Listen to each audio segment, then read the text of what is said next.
A mimic tried to lure me out. I lived in the same house my entire childhood and teenage life.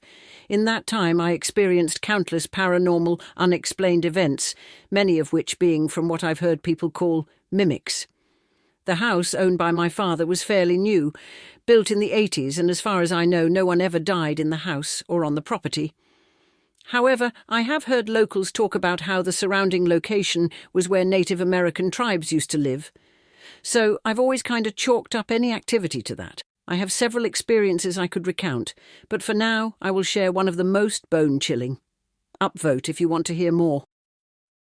Once I reached about 13 years old, my parents started letting me stay home alone with my older brother, who's about 2 years ahead of me, on the days they were at work. However, since my brother was in sports, he usually wouldn't get home from school until 1 to 2 hours after I had. I would get dropped off on the bus and he'd come home on his bike after practice. Anyways, as I mentioned above, my whole life I experienced weird activity in that house. I want to say my first encounter was around 5 years old. So, at 13 years old, I had seen enough to be creeped out when I was home alone.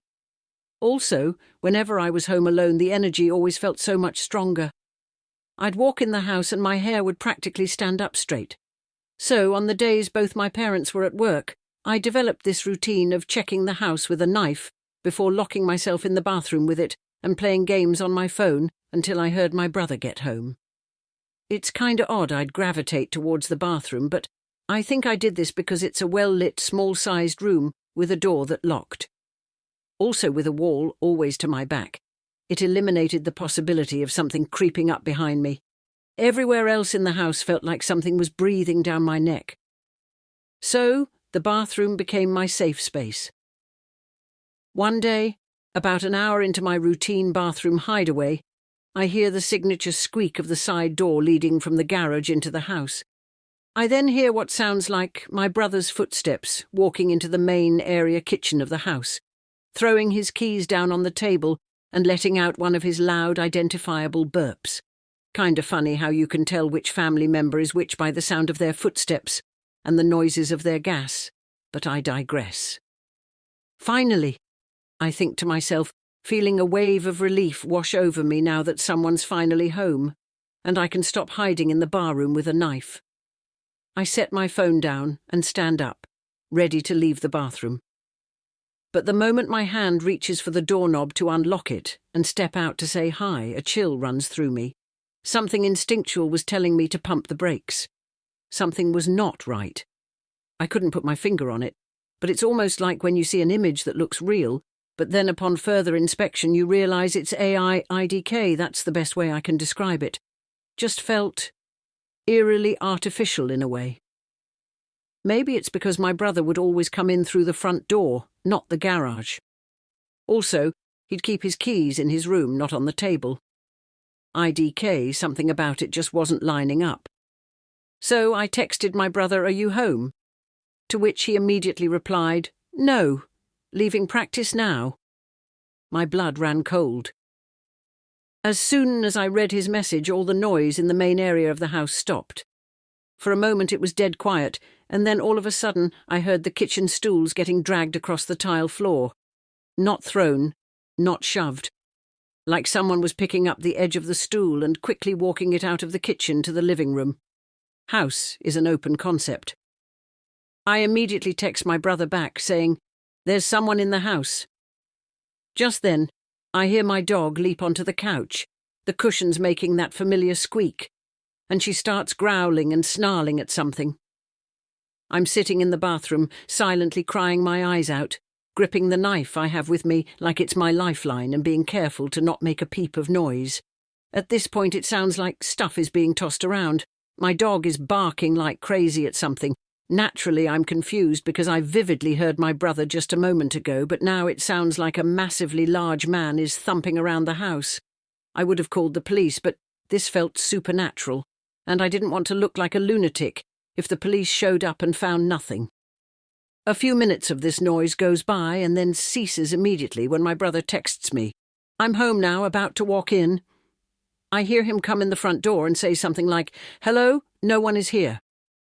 So I decide to come out. After I stepped out of the bathroom, I thought for sure the house would be a total mess from all the racket I just heard. But everything was exactly as I left it. Nothing was out of place, damaged, or even touched. The garage door, it was locked.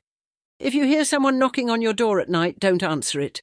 The knockings were what had awoken me, 3 rapt sounds spaced equally, sounding loud and deafening to my sleep-addled brain. I lay in my bed, incapacitated and trying to get my bearings. Finally willing my body up, I got out of bed and threw a sideways glance at my bedside clock. 3:15 a.m. Who would visit me so late in the night? I considered the possibilities. I didn't have any close friends or any family left. Perhaps someone was in trouble and had come to my door for help, I thought. Opening my bedroom door and shuffling down the stairs to get to the front door, I realised something. The knocking had continued in a steady, rhythmic pace. 3 knocks followed by a 3-second pause, and then 3 knocks again, sounding looped and automated in their delivery. Creeped out at this revelation, I walked as quietly as I could towards the entrance of my house and stared through the peephole. Knock, knock, knock. As I peered through, I saw nothing but darkness. So I pressed my hand against the porch light switch and turned it on. Nothing. It had remained as dark as if I had never switched the light on at all. Was the light broken? I had certainly never noticed it before. Oh, I thought, chills running down my spine. Whoever was knocking on my door must have intentionally blocked it, as not even the faint glow of a streetlight was visible. Knock, knock, knock. Hello, I called out, my voice sounding small and timid against the darkness. Do you need help? I continued, waiting for some type of response. Knock, knock, knock. Hey, if you aren't going to stop, I'll call the police. This situation was more than a little weird to me. What with the continuous knocking of the mysterious person. Knock, knock, knock. No reply. Now, silently sweating, I began to think, what if whoever was knocking on my door were injured badly, or in need of help some way? Unable to speak, I couldn't just ignore someone that could potentially be in danger, right?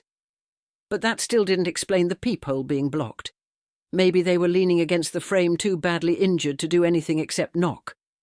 And yet, I'm going to open the door, okay? Knock, knock, knock. If the person on the other side heard me, they certainly gave no indication. I slowly unlatched and unlocked my door, my hand now resting on the handle. With a deep breath, I swung the door open only to be met with nothing. I took a step outside, confused at seeing only darkness at my door. It was then when I was attacked. A large person. No, a large creature, because this was a creature pushed me on my stomach, knocking the wind out of my lungs, leaving me dazed and bewildered. It turned me around, and what I saw made my blood run cold and caused me to scream like I had never before. The creature loomed tall and unnatural over me. Its face sheened with a pale glow, while its eyes, sunken and black, bore into my soul. Its limbs gangly and long yet muscular beyond human proportions. Its skin was ashy and black, and it seemed to pull in and absorb light around us. Its face hideous and horrifying, its lips curled into a sick and cruel smile, revealing its huge and sharp teeth. I tried to scream again, to break free, to do anything, but the creature had a hold of me and did not let me move even a single inch. You shouldn't have done that. It cackled as it continued to push me down. You really shouldn't have opened that door, but now you've let me in. The creature's voice was low and raspy, like the creaking of wood under pressure. It leaned in closer, breathing its cold and horrible breath on my nostrils, filling it with the smell of rot and decay. What are you? I choked out, my heart pounding in my chest, feeling as if it may burst. You want to know what I am? It drawled, slowly building up pressure on my chest. Who or what I am is of no concern to you right now, because you see, you made the mistake of letting me in. The creature whispered into my ear, malice evident in each word it spoke, seeming to take pleasure in the fear it brought me. You invited me." I tried pushing against it, but its strength locked me in place, my efforts as futile as an ant trying to push over an elephant. The harder I pushed, the weaker my arms felt until I could no longer feel them, and they lay at my side, weak and useless. The creature which had so easily resisted my attempts at escape now started devouring me, its jagged and sharp teeth facing little problem in cutting my skin and crushing my bones, filling the air with the metallic scent of blood and causing my body to rack in pain as I felt each bite tear deeper within my flesh. I tried to scream again, but all that came out was the gurgle of blood that began to pool in the back of my throat, slowly drowning me, all whilst the creature continued its feast. Panic and anxiety now began to roll over my mind in waves, causing me much terror I'm sure was deliberate.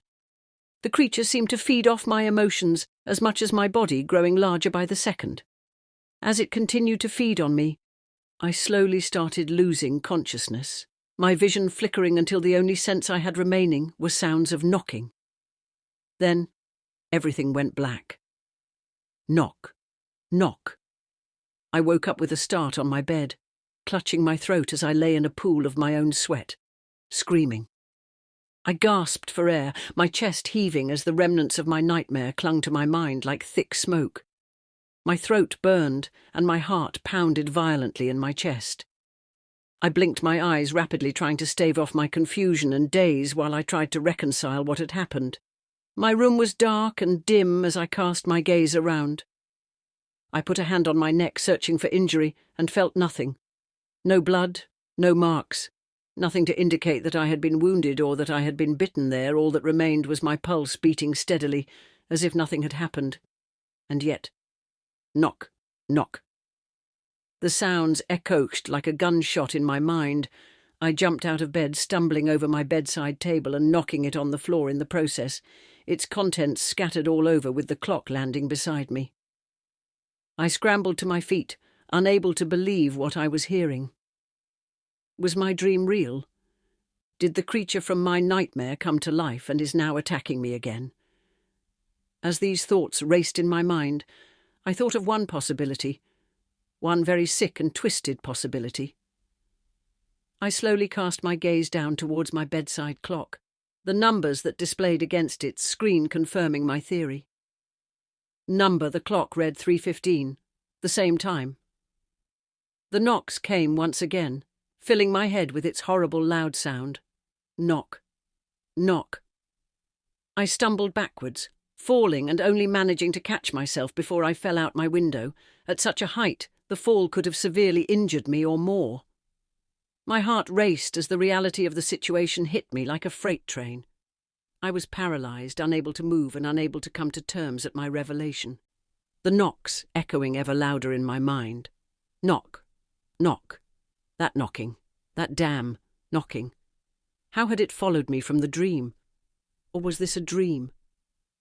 Such thoughts whizzed past my head as I grappled with the reality that lay before me. Knock, knock, but... Wait. The knocking seemed different somehow. The rhythm had changed, the knocking no longer following a 3-knock. 3-second pattern, but now a 2-knock, 2-second one. Knock, knock. Yes, there was no doubting it now. For some reason it had changed and now seemed louder. Knock, knock. As I suddenly realized why, I had to stop myself from vomiting. The knocking in my dream that heralded the arrival of the creature was now in my house. Knock, knock. What do I do? What do I do? What do I do? The knocking echoed in my head, flooding my mind, preventing me of making any action, deafening my mind with its accursed beat. I had to run. I needed to run. If I stayed here, I would almost certainly face the same fate as before. But how? From what I could gather, the knocking came from the hallway door opposite my bedroom door. I reached for my phone, which in all the commotion had fallen down and was now lying on the floor. No reception. I couldn't call for help. Could I attack it and then make a break for it? I thought as I scanned my room for any weapons that could possibly save me. Knock, knock. My gaze rested on an old baseball bat my dad had given me for my 13th birthday. It had had to do. Creeping silently and steeling myself, I grabbed a hold of its handle and walked as silently as I could to my door. Every step I took filled me with dread and fear that I had never felt before, afraid that the creature would lunge out as I made my way. Knock, knock. Breathing deeply, I took a hold of the handle and pushed the door free, slowly, my nerves on end. Knock, knock. Nothing lay before me as I cautiously took a step outside, the knocking coming from just in front of me now. Knock, knock. I tread softly, careful not to make a noise as I risked being found out, and before long faced the door where the knockings came from, my heart threatening to burst out my ribcage. Knock, knock. Could I do it? Could I really open the door and risk death? I had no choice. I brought my hand up as slowly and as meticulously as I could, fearing that the creature that lay just beyond sensed my presence. Sweat running down my forehead, I opened the door and swung as hard as I could, putting my entire body weight behind the action. With a crack, the bat broke in two as I was sent falling towards the floor, unable to stop my momentum. An all-too-familiar feeling descended on me as the creature loomed over, its figure just barely visible amidst the darkness. Tsk, tsk, tsk. You're going to have to try a little more harder than that, it said in a condescending tone as it picked me up by the shirt. With one hand and threw me down the stairs. I landed with a thud, knocking the breath out of my lungs as it slowly sauntered towards where I lay. "Stay back!" I yelled, shuffling my body back against the wall. "Or what?" it said in the most dreadful tone. "What are you ever going to me?" It had reached at this point, standing tall against my small shivering frame. "Oh, I'm so going to enjoy this," it giggled to itself. And as it mutilated me, my vision went black. Knock. I woke up screaming until my voice went hoarse. What? What had happened? I struggled to collect my thoughts as my heart pounded in my ears. Knock! Number knock! This has to be another dream. This just has to be, right? Knock. The darkness seemed to melt all around me as I focused my gaze onto my bedroom door. Knock. The knocking. That cursed, relentless knocking that had tormented me at my front door now echoed at the door of my bedroom. Was nowhere truly safe from this monster? Was I doomed to forever live this nightmare of knocking? But wait. The knocking had changed once again. I silently listened as the knocking continued. Knock. Yes, it had changed. At my front door, it had been 3 knocks with a 3-second pause. At my hallway door, it was 2 knocks with a 2-second pause. And now, it was just one solitary knock, followed by a single second of silence. Knock. The sound echoed, almost as if it were confirming the dreadful theory that had begun to take shape in my mind. 3, 2, 1, and then 0. I thought, but what did 0 mean? I had no interest in finding out. But what could I do? I recalled the creature telling me the same thing. I was powerless, helpless against whatever it chose to do to me, too weak to stop it. Knock. Once more I scanned my room, not for any weapons. Fighting back would be impossible, I now realized, but for ways I could potentially escape its grasp. Knock. Nothing. Nothing except. The window which I had almost fallen through now was the only option that could put distance between me and the monster. Knock. Getting off my bed, I reached the window and looked outside, down towards to the ground. It was too dark to see anything, but I knew that a fall at this height could break a bone or worse, but I had no other options. Knock. Steeling my resolve, I took a shaky breath and then climbed onto the windowsill, body shaking as I did so. With a last look back at my room, I jumped. The cold air rushed past me as gravity took hold, and a fleeting doubt crept into my mind. Had I made the right choice? But no, I would be safer this way, out of reach from the creature, even if it meant taking this terrifying leap. Something, however, something wasn't right. Knock. How long had I been falling? Time seemed to stretch, but the sound of that knocking, persistent, maddening, still echoed in my ears. Why could I still hear it? Knock. I struggled to make sense of what was happening as I tumbled through the air, spiralling into a seemingly endless abyss. No matter how long I fell, it felt like I wasn't getting any closer to the ground. The descent stretched on, an unrelenting void with no end in sight. Knock. But that knocking, that horrible sound which ate away at my sanity, continued still, seeming to taunt me as I tumbled through the air. I had no idea how far I'd fallen, or how much distance I'd covered, but what I did know was that after what felt like an eternity, I finally hit the ground. The impact was jarring, the pain of being crushed against the earth almost a relief compared to the agonizing uncertainty of the fall. Knock. And throughout all of this, the knocking continued, never once decreasing in volume or faltering in its rhythm. Knock. As I struggled to keep my eyes open, I saw the creature once again above me, preparing to consume me like it had done before. And then my vision went black. I don't know if there's anyone out there reading this. My Wi-Fi and cell service are both down, and it's always dark outside. I fear I'm the only one left in this world. During my escape attempts, I saw no signs of life, no people, no houses, nothing but emptiness. It's always 3:15 and I grow neither tired nor hungry. Time feels suspended. I'm stuck in this strange, unending moment, and I can't tell if I'm the last one alive or if there was never anyone here to begin with. And yet I still hope someone's out there reading my account right now. I don't know how much longer I can last here.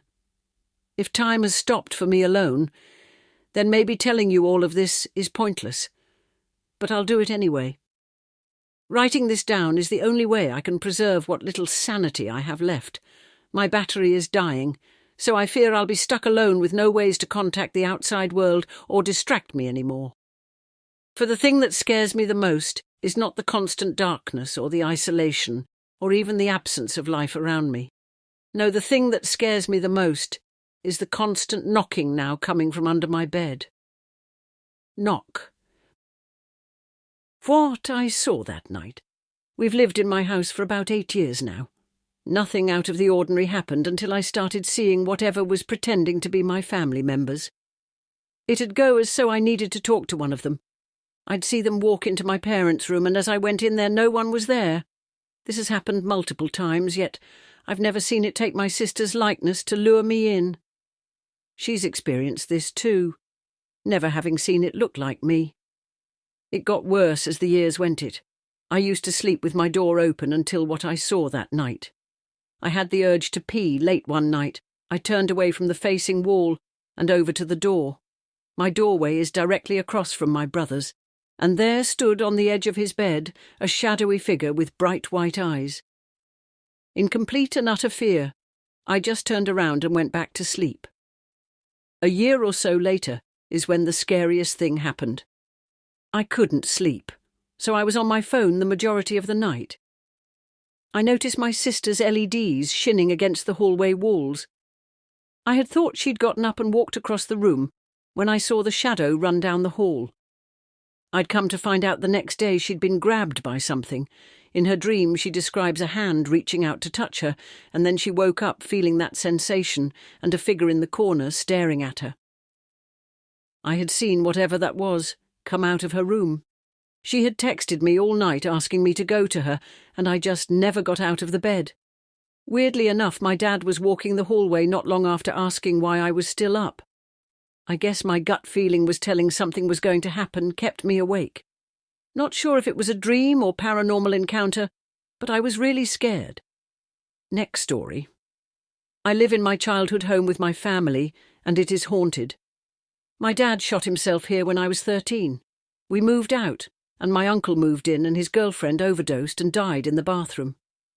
My mum rented the house out for about 15 years to different family members and friends, and numerous people have weird stories of seeing ghosts or just odd things happening. My family moved in 2015 and all 5 kids, and my husband have told me tons of stories of paranormal encounters, but I don't typically experience much. I've had lots of weird things happen, but can usually come up with some sort of reason it wasn't actually paranormal. Yesterday, my husband went to a group meeting and I was here alone with my dog. We heard weird noises coming from the basement and were freaked out. It sounded like someone slamming the downstairs bedroom door over and over. Happened about 6 different times. I was too scared to go down and look around. Later, I fell asleep on the couch watching TV. I woke up and I could feel someone looking at me. I couldn't open my eyes all the way, but I could see a tall person wearing all black standing over me. I tried to scream for my husband, but nothing came out. I tried opening my eyes all the way to see who it was, but I couldn't open them, and it was blurry. I couldn't move or do anything. I could hear the TV clearly, and what was playing, and hear the space heater running next to me. The person then moved and sat on the couch by my feet. They sat on my blanket so I could feel it tightening over me. I was so scared, and I just couldn't move. I tried as hard as I could to scream, sit up, or just open my eyes to see who it was. Finally, my eyes opened and they just disappeared and I could feel my blanket loosen. I don't know if this was a dream or an encounter, but my heart was pounding, and I was drenched in sweat, and I felt like I couldn't breathe and had to run to get my inhaler. Next story, what my niece and I experienced. While visiting with my niece, Heidi, 30 female, we were talking about UFOs that flew over my RV while parked at the Russian River in our hometown. I, 52 female, then switched up the topic and started to tell her about something I had seen. Here's my story. It was right when it became dark in the evening. Mind you, it was a full moon, yet the moon hadn't made it over the mountain ridge next to the property we were staying on. I came out of the RV and looked around to see where my now ex, we will call him Bradley, 54 male, was. I seen him at the gate, and I bent down to pick up a tool I had dropped. Mind you, we were at least 4 miles out of town, but close to other houses. It was just us, from what I had seen outside. As I stood up, I see a handsome young man I would have to say was around 19 to 20-ish of age. He popped out of nowhere, walking on a side road. He had his pinky finger in his mouth. He giggled, and I said, "Hello." He smiles and asked, "You wouldn't happen to have a cigarette, would you?" I said, "I'm so sorry, but I just smoked my last one about 10 minutes ago and don't think we are going to town tonight, or I would be more than happy to give you one." The boy says, "Oh, that's okay. Thank you anyways." I said, "Have a good night." I watched him walk right by Bradley and got this weird feeling.